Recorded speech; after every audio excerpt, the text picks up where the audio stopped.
We're here at the Roadhouse Cinema in Scottsdale, Arizona, to celebrate a triumph for the little guy.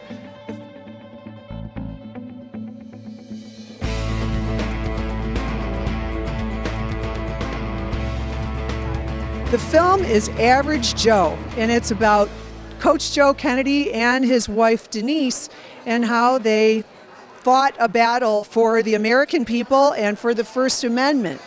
A lot of people today don't even know the Bill of Rights. This was a good way to punctuate it all. I'm here with Matt Shlapp and Mercedes Shlapp, and they're here to see Average Joe for the first time, am I right?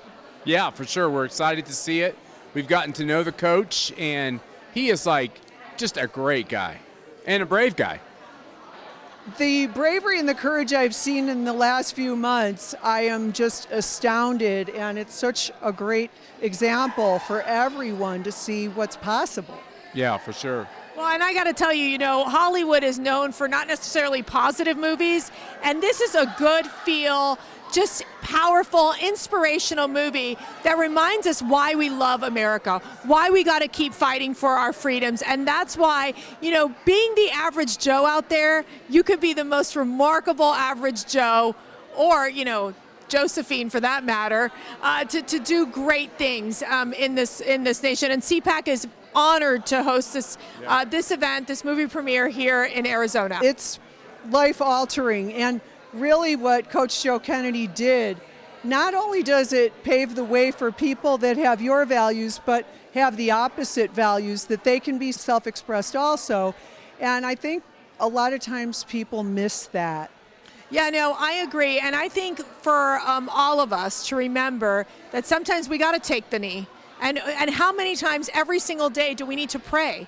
We have to pray to God to protect this great nation. We're seeing right now this horrible hurricane, not only the hurricane that passed through North Carolina, but the one hitting Florida, where, people are faced with terror and fear. And this is when you have to pray to God and be like, be with us, protect us. And I think even for Joe Kennedy, it was his way of even getting through his day, getting through these games, and all of a sudden he was persecuted for his faith. And one thing about America is that we have to continue to protect people of faith and our religious liberties. Right, and right now we're seeing some incredible bravery from our former President Trump. Amen. We know that people are out to kill him, and yet he gets up and he just goes out there every day and he says, no matter what, I'm not going to stop. And that's inspiring. That's a lesson in and of itself. The whole thing's a miracle. The whole thing is, I believe, God blessed. I think there's angels all around, and I think the thing I keep asking myself is God done with America? Or do we have a few more chapters left to fulfill for his plan? I like to think we have some more chapters, at least for the sake of our children. That's right. And hopefully our grandchildren. We like to think that there's, an optimistic future for society and culture, but it's all on the line. I do agree with that, and I certainly hope that America has a lot more freedom of self-expression. We've had so many incredible things come out of this country. It is for sure the most powerful economically and in every other way. Just an incredible country, and to stifle that is just really not. And at CPAC, we do CPACs all over the globe, and they always tell us the same thing. They always tell us, we're watching what you are doing in America. And if America falls, the globe falls. Who takes over? North Korea, China, Russia, Iran. Those are our adversaries. We all have to stand strong together for freedom. And there are so many freedom fighters out there that want to join this movement. It's even beyond the MAGA movement. It's this freedom movement that I think is really something that so many people around the globe are yearning for. Well, as a world traveler, I've been to 158 or so countries. I can tell you that the grass is not greener. You can imagine that it is, you can wish it is, but everyone wants to be us. And people would not be breaking down our borders right now to get in if it wasn't so great. Yes, that's exactly right. We have to build walls because everybody wants to be here, because it's still a special country, but the problem is we're wrecking it. at an alarming rate, and we've turned away from fundamental values. We've turned away from what God wants us to do, and hopefully this movie will inspire Americans of faith to stand up and do the right thing, just like the coach did. That's what my hope is. Well, we all need to stand up and do the right thing, and it is about the truth. It is about our Constitution. That is right. Protecting our Constitution. It's why we need to make sure our judicial system is not overrun by politics, but doing the right thing to make sure that we protect our Constitution. Absolutely. And I think so often we forget that Lady Liberty does have a blindfold on. It's not for the rich. It's not for the poor. It's not for any particular color or any particular sex. It is for everyone. Whether you agree or disagree, it stands for you. And that's the important part to remember. Equality, not equity. Equality means we all have to follow the same laws. Equity means we all get the same result. And we know that that is not the American dream. The American dream is if you work harder and do more and come up with something creative, you could have even more success.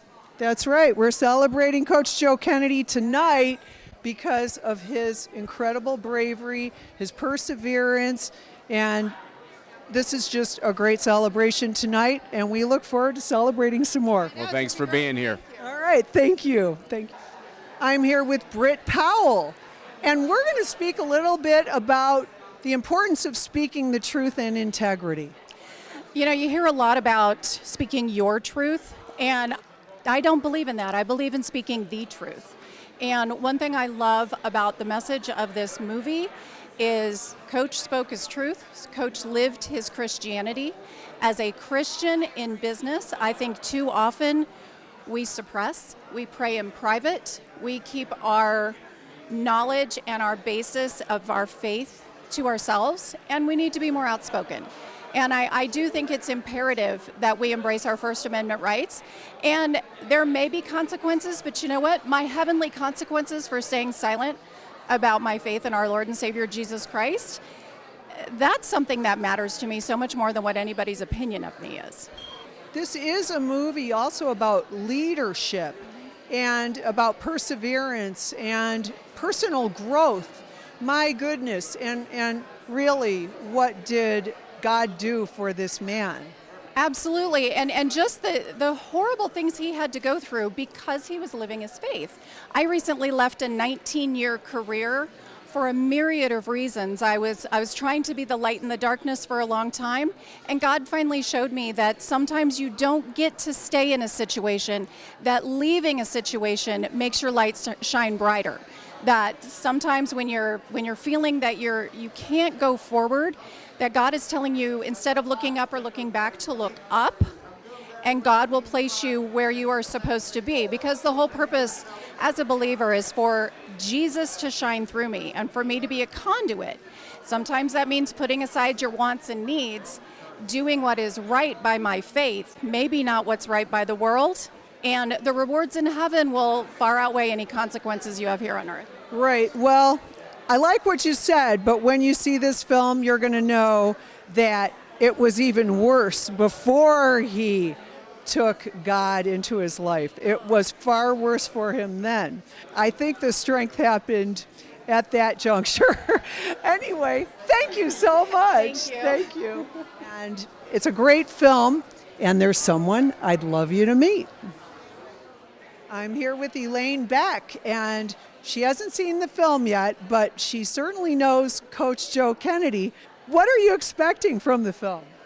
I'm expecting to see a happy ending, because it is a happy ending, and we all love happy endings. And this one started out very trying for a wonderful man who was a coach in this country, who was serving God in his country in the right way, helping young people. What a blessing to even know Joe and the teachers in this country that are doing good. And in his case, he did what was right. He spoke for God. He got on his knees and prayed for those boys. And then they tortured him over it. For years, he went through hardship and trials and anger and hate from people that are divisive.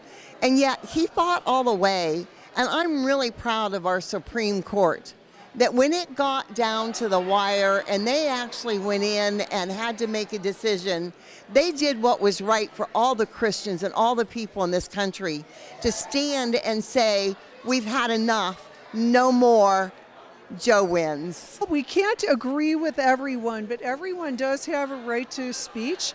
They have a right to religion. They have a right to everything in the Bill of Rights. But this is definitely a First Amendment triumph for religion and speech, and it should have been obvious, but it shouldn't have been a fight, right? Right. No, it shouldn't be. But I think we're learning right now a lot of things, that we let the government take over and get evil, and now we have to stand together and change it.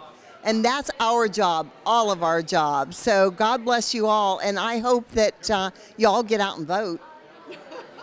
Okay, that too. You have the right to vote and to be heard, regardless of who. We'll protect your right to do it. That's right. Amen. Okay, you got it. Thank you. Great to talk. Nice talking to you.